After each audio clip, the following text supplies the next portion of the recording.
Fala pessoal, tudo bem? Meu nome é Gabriel, sou do grupo Saber Investir Bem e hoje eu vou estar trazendo um vídeo em cima dos shorts que o André gravou por esses dias com o título de Economize para poder investir bem.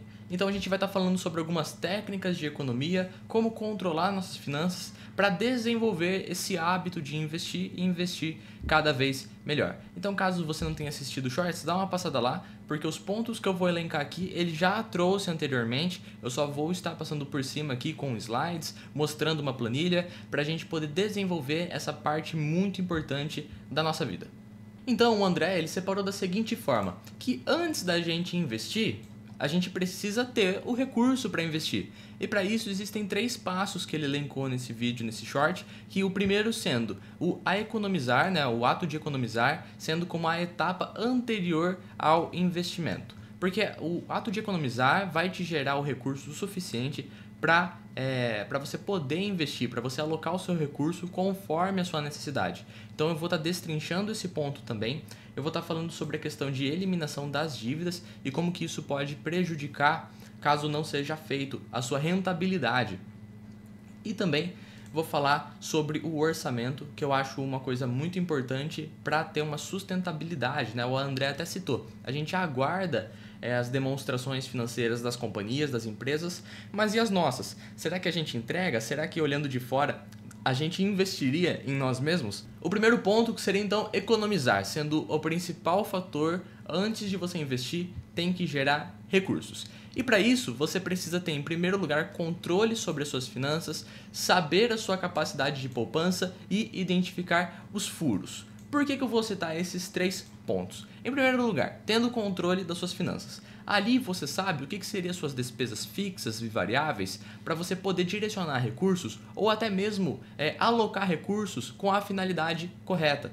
Então imagina, por exemplo, que você sabe que você tem uma despesa que ela é recorrente, que ela é mensal, que ela sempre vai vir. Então faz sentido, às vezes, você alocar esse dinheiro em um produto, por exemplo, de renda fixa, um CDB com liquidez diária para você estar resgatando no momento de fazer o pagamento dessa despesa. Ter controle das suas finanças vai te ajudar a investir melhor por conta que você vai poder direcionar o seu recurso melhor. Então, é entender receita, é entender despesa, é entender e onde você vai alocar o seu recurso para poder arcar com seus compromissos. E aí a gente também vai ter a sua capacidade de poupança, que é um fator muito importante que precisamos entender. A capacidade de poupança ela é uma conta muito simples. Ela é a receita menos a despesa.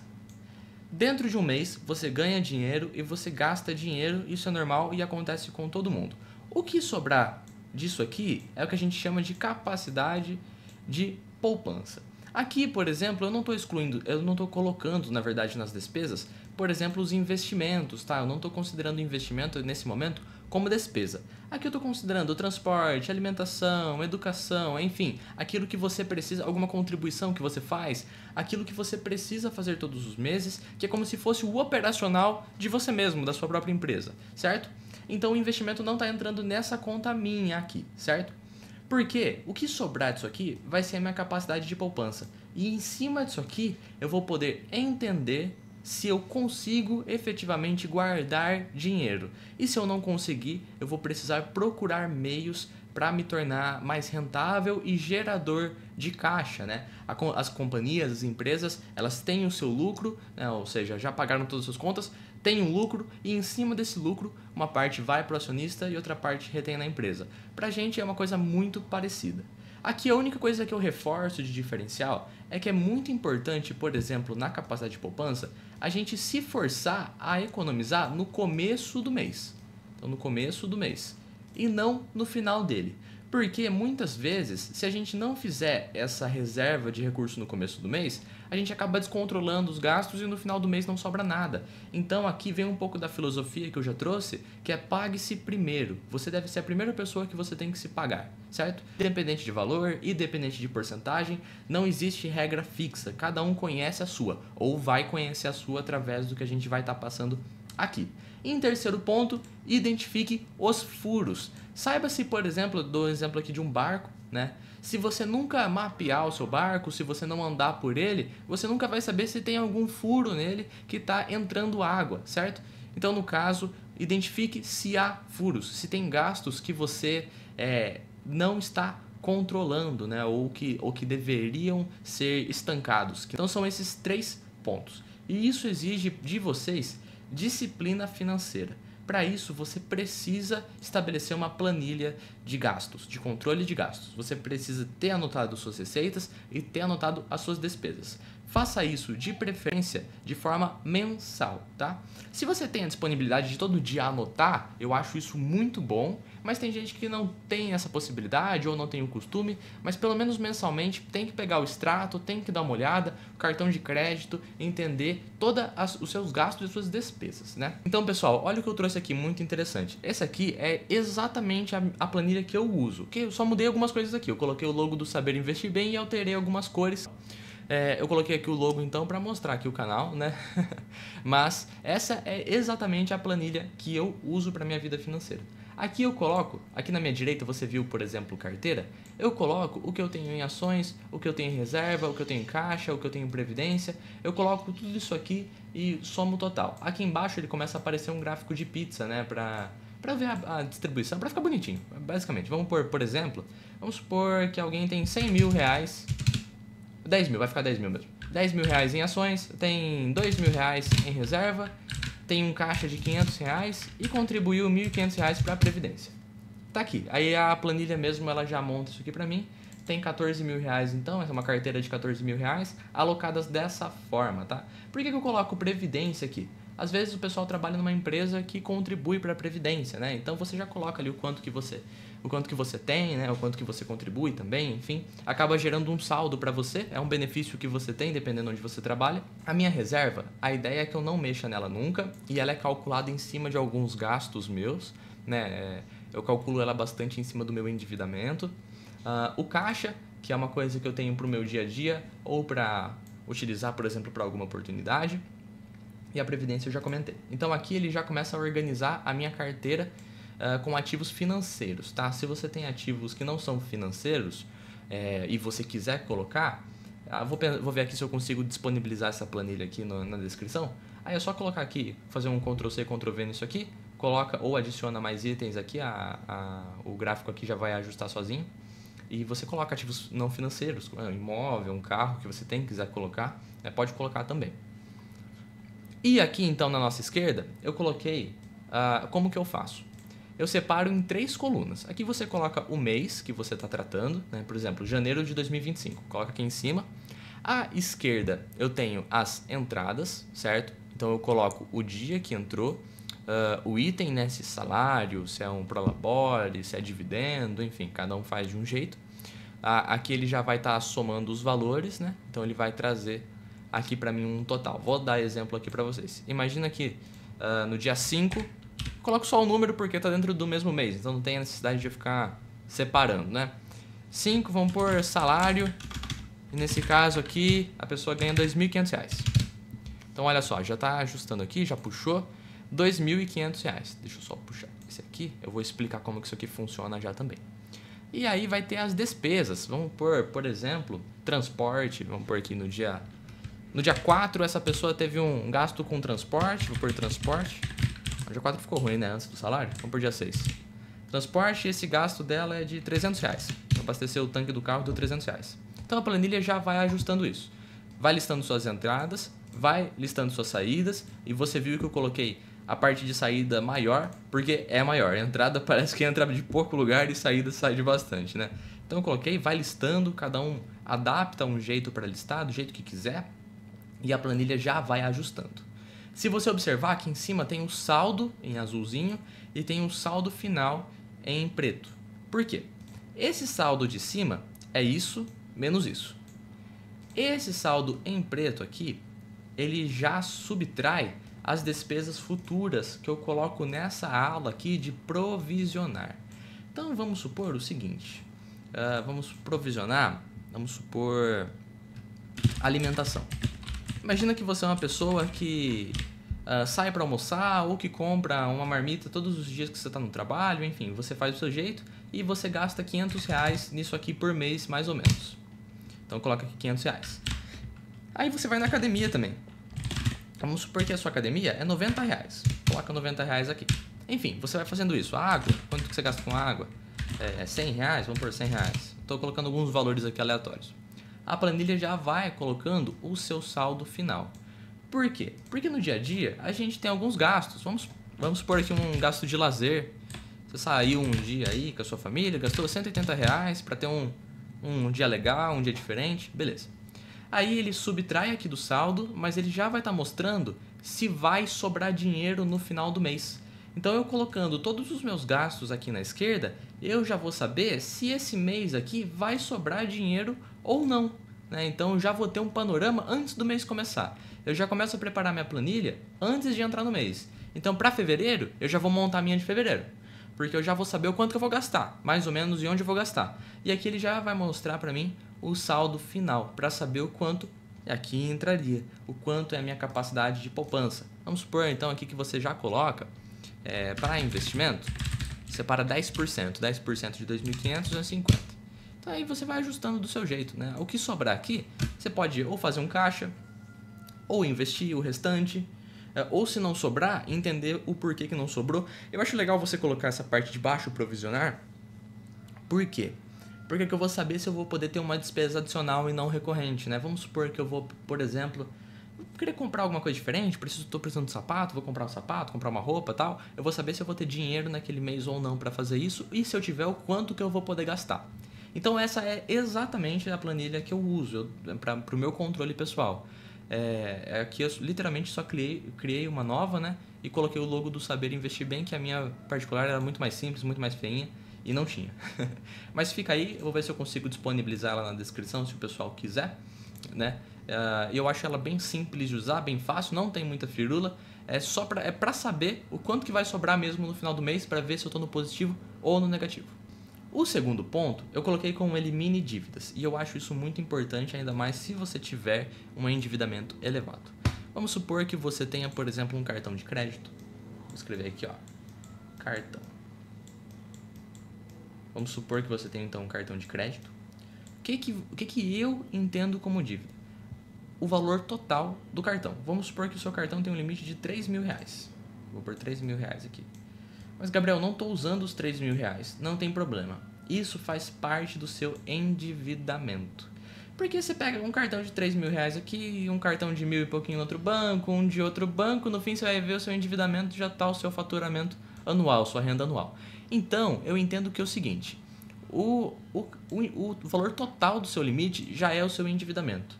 E em cima disso aqui, eu acho muito interessante você montar a sua reserva de emergência. Você tem um cartão de R$3.000? Tenha pelo menos R$3.000. Tenta construir R$3.000 num CDB, num tesouro direto, para você ter esse dinheiro em caso de dar algum problema com o cartão. Pô, quebrou o carro, vou precisar gastar no cartão porque à vista eu não vou conseguir e tal. Mas tenha o dinheiro, né? E outra, uma coisa que eu sempre vou falar, pessoal, se você tem a possibilidade de pagar à vista, muitos lugares oferecem desconto para o que você vai estar pagando à vista, né? No Pix, sei lá, enfim. Porque não tem as taxas do cartão. Então, se você tem essa possibilidade, faça, né? Pague à vista. Agora, se você não tem um desconto, enfim, se você não se importa com ter um valor de parcela elevado, pode parcelar. O ponto é, cuidado em ficar parcelando, que no fim das contas você vai ver que você vai consumir o seu salário do mês só em parcela. Então, esse que é o ponto perigoso do parcelamento. Não tem problema ter cartão, não tem problema parcelar no cartão, acho que isso não gera problema nenhum, ainda mais quando não tem juro nenhum, tem a diferença do pagamento à vista e no parcelado, até interessante parcelar no cartão. Enfim, tem alguns cartões tem sistema de cashback, cada um funciona de um jeito, mas o ponto é, cuidado com o negócio de parcela. Pense no valor total sempre. Tenha isso aqui no seu bolso, porque você parcela uma coisinha aqui, uma coisinha ali, no final do dia vai estar um valor elevado. Lembre-se o seguinte, você vai pagar a parcela, mas mês que vem tem outra parcela e tem outros gastos, e isso vai aumentando dia após dia. Então liste todo o seu endividamento, cartões, empréstimos, cheque especial, saiba se você não está muito alavancado, né? Eu até coloquei aqui, pare de ver a parcelinha e veja o todo, veja o seu valor total tomado, certo? Porque aí você vai saber quantas vezes a sua renda você está alavancado. Será que eu estou 2 rendas anuais minhas alavancado? Para quem viu a live que a gente fez esses dias, falando nesse caso da Cosan, A Cosan tem mais de 2 vezes ali a sua receita operacional líquida em forma de dívida. Ela tem uma receita anual de 30 bilhões de reais, enquanto o endividamento dela é de 60 bilhões de reais. Então, toma cuidado isso, veja se você não está muito alavancado. O que os especialistas ali vão falar? De comprometimento mensal, para empréstimo, enfim, tal, é utilizado em média os 30% da renda. Você não pode comprometer mais que isso. Mais acima disso é um comprometimento mensal muito elevado. Mas o que eu acho interessante?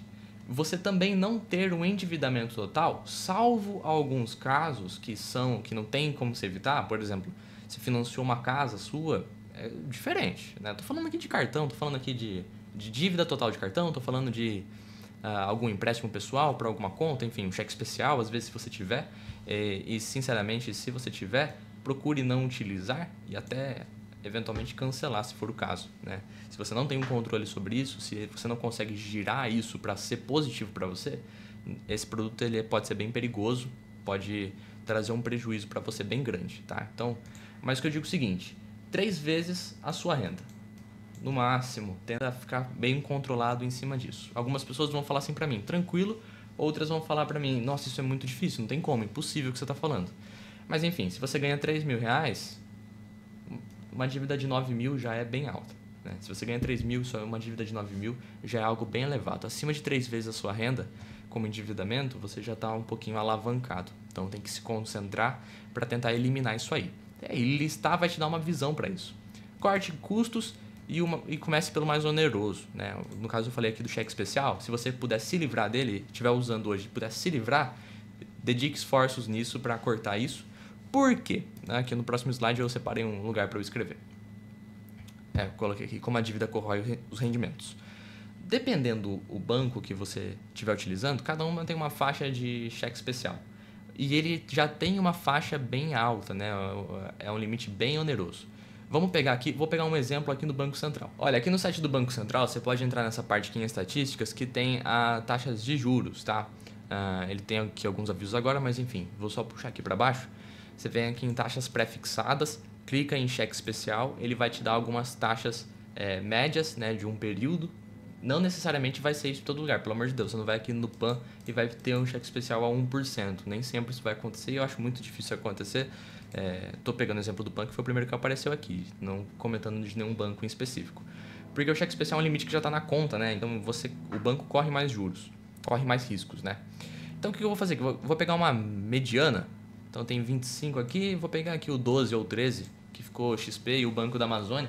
Ficou com essa faixa de 7,8, 7,5. Vamos pegar essa faixa de 7,5. Vamos voltar para cá. Pegando 7,5%, por exemplo, de cheque especial, que é a sua dívida mais onerosa, isso aqui está ao mês. Só para você ter uma ideia, a poupança rende isso por ano. Nem isso rende até menos. Por ano. Isso aqui é por mês. Se eu pegar essa dívida e colocar ela no ano, olha o que a gente tem aqui. Mais de 100%, 140%. Que investimento que você tem que vai te render todos os anos 140%? Muito complicado todos os anos você ter esse rendimento, Então, se você, ao invés às vezes de colocar num CDB, utilizando um limite que você está utilizando, pega esse dinheiro e vai abatendo essa dívida e eventualmente cancela para você não precisar mais disso. Então fique atento com a onerosidade da sua dívida. Por exemplo, o cartão de crédito não tem, a não ser que você parcele ou entre em rotativo. Mas fora isso, o cartão de crédito não tem o endividamento. Então por isso a onerosidade. Então por isso que às vezes ele pode ser um ótimo produto para você. E em terceiro, para finalizar, faça seu orçamento. E aqui eu citei alguns pontos. Corte gastos necessários, reduza seus limites, faz aquela conta lá. Todos os meus limites, quantas vezes representando a minha renda? Se eu ganho 3 mil, será que é interessante eu ter 9, 10 mil de limite? Eu vou precisar de tudo isso? Ou será que eu não posso trabalhar de uma forma diferente para poder economizar mais? Enfim, cada um vai saber uma coisa da sua vida.